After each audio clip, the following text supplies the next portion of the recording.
Okay, our guest tonight, Skinny from The Fan. Geoff Hobson from Bengals.com, and way down there is Joe Reedy from The Inquirer, beat writer for the Bengals. I feel like an episode of Seinfeld where they couldn't get their table, so they're sitting at the bar going just back and forth. Yeah, all right, let's go back and forth here. Joe, let's start off with you. Anything or anyone from the first 4 days of camp stick out, good or bad in your mind? I think Drake Kirkpatrick, because we really didn't know going in with the learning curve how he was going to be, and I think the first 3-4 days he has played tremendously well.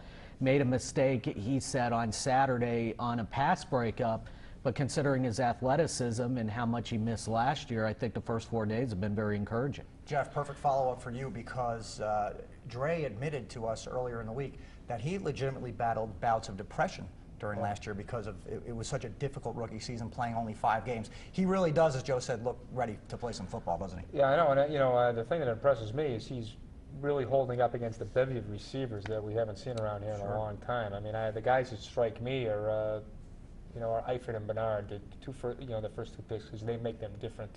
Yeah, and we'll get to them in a minute. Skitty, a lot of people want to put this entire thing on Andy Dalton's shoulders this year.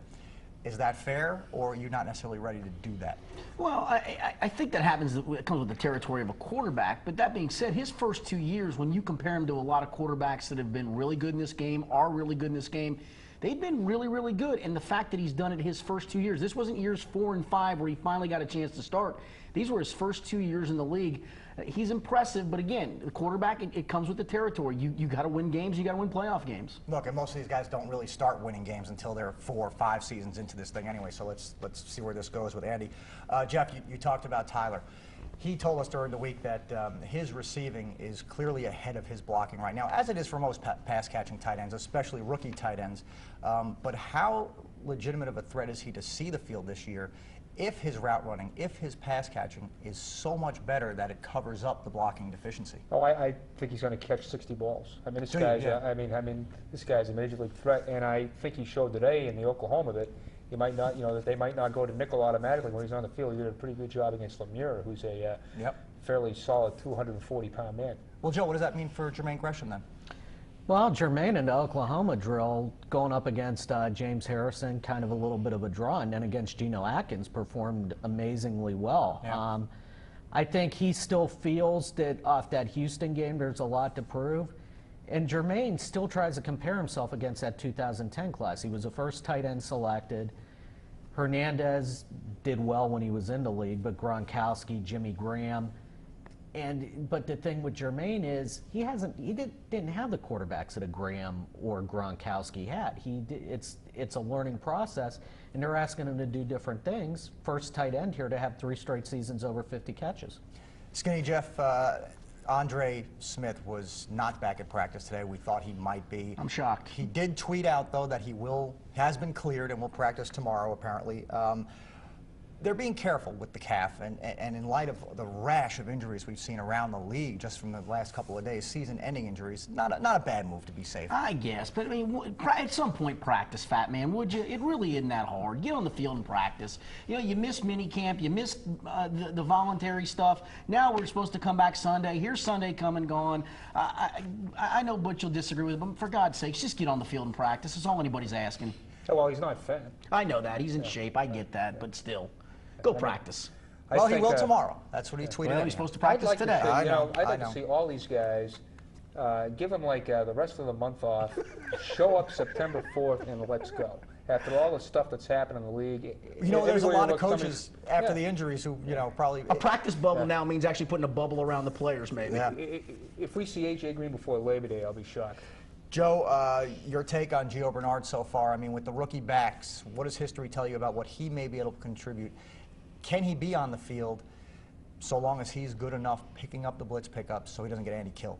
I think with what he adds as a change of pace back, he might have not, since the days of James Brooks even, as far as a change of pace back around here. You consider that they drafted Kenny Irons, Chris Perry to be that guy, and it never happened due to injuries. He's one of my 3 guys that consider Offensive Rookie of the Year. In fact, I think for USA Today, I did put him down as Offensive Rookie of the Year. That's how highly I think of him. Just not only catching a ball out of the backfield, but outside, and who knows, maybe in a return game he contributes too. And most rookies will likely do that.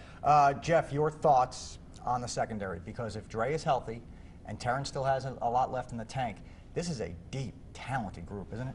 Well, it's also a veteran group. I mean, Yeah. you get Newman's an 11-year guy, and Leon is probably one of the top 3 corners in the league, but Well, you don't Andy know said that. he's the best cover corner.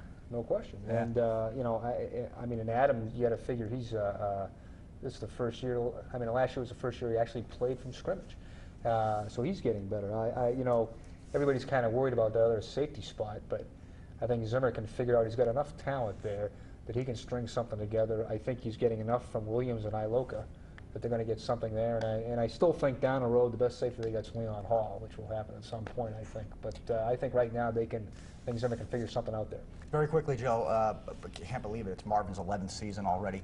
Is this the best, forget talent, is this the best group he's assembled that would be conducive to playing winning football because they're playing for each other? I think so, because I think you look at that 05 and 6 group, the offense was here and the defense Right. was down there. In the last maybe 2 to 3 years, the defense has been up here in the offense. I think now it's maybe a little more even as far as what both can lend to each other instead of over-relying on one. Skinny, in 2 seconds, give me a win total for this year. 10. And I want to see these guys in the Oklahoma drill going head to head. Good luck with that.